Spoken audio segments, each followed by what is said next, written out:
ఈరోజు చాలా సార్లు నేను మాడుగులకు వచ్చాను. ఈరోజు మాడుగుల మీటింగ్ చూస్తున్నాను. మామూలుగా లేదు. తాడేపల్లి పిల్లికి జ్వరం వస్తుంది. ఇంకా రాబోయే రోజుల్లో నిద్ర కూడా రాదు. ఆ పరిస్థితిలో మాడుగుల బ్రహ్మాండంగా స్పందించారు. ఇది 64 రోజులే మనకు ఎన్నికలు. ఒకటే చెప్తున్నా, 64 రోజుల్లో వైఎస్ఆర్ కాంగ్రెస్ పార్టీ ఇంటికి పోవడం ఖాయం. తెలుగుదేశం జనసేన గెలవడం కూడా ఖాయం. అలాంటి మంచికి శుభ సూచకంగా ఈ సభ కనిపిస్తా ఉంది. ఇక్కడే కాదు, కదిలిరా అని పిలిపిస్తే ప్రాంతం ఏదైనా, సెంటర్ ఏదైనా అదే జోరు, అదే స్పీడు, ఎక్కడా తేడా లేదని మరొకసారి విజ్ఞప్తి చేస్తున్నా.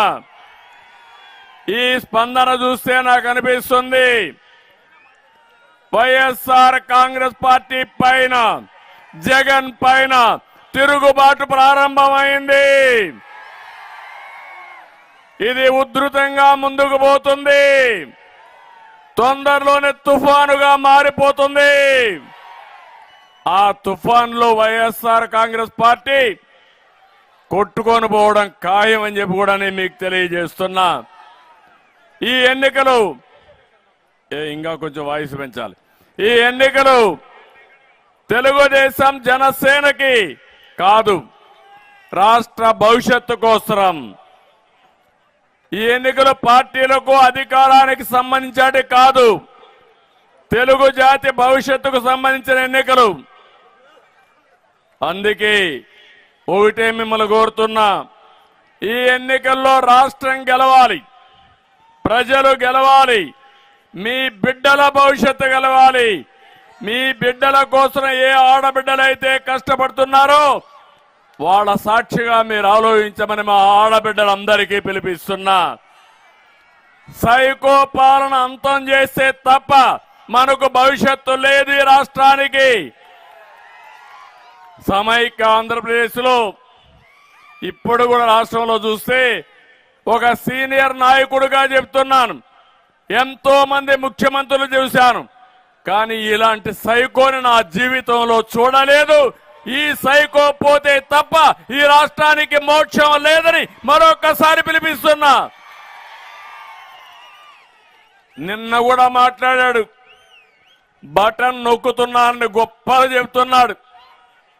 124 సార్లు బటన్ నొక్కాడట. బటన్ నొక్కుడు కాదు, నీ బొక్కుడు సంగతి ఏంటని అడుగుతున్నా. ఈరోజు మీరు చూడండి, నిజం చెప్పాలంటే మీరందరూ కూడా గుర్తుపెట్టుకోవాలి, బటన్ నొక్కుడు మాటున ఎంత బొక్కాడో ఒక్కసారి మీరు ఆలోచించండి. ప్రజల భారం మీ మీద ఎంత భారం వేశాడో ఒక్కసారి ఆలోచించుకోండి.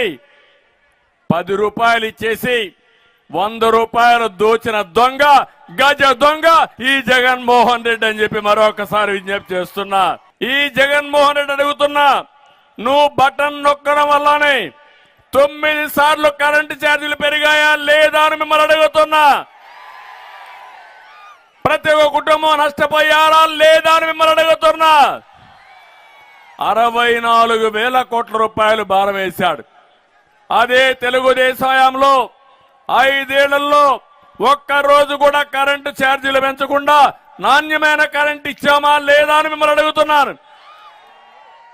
ఇంకొక పక్కన 3 సార్లు నువ్వు బటన్ నొక్కిన దాని వల్ల ఆర్టీసీ రేట్లు పెరిగాయా లేదా అని మిమ్మల్ని అడుగుతున్నా. ఇంకో పక్కన నీ బటన్ పుణ్యమే చెత్త పన్ను వచ్చింది, ఆస్తి పన్ను వచ్చింది, పెట్రోల్ డీజిల్ రేట్లు పెరిగాయి, నిత్యావసర వస్తువుల ధరలు పెరిగాయి.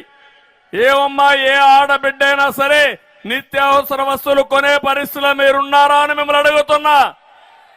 దిక్కుమాలిన ఈ ప్రభుత్వం వల్ల దిక్కుమాలిన ఈ బటన్ నొక్కడం వల్ల మీ జీవితాల్లో ఎన్నో కష్టాలు వచ్చే పరిస్థితి వచ్చింది.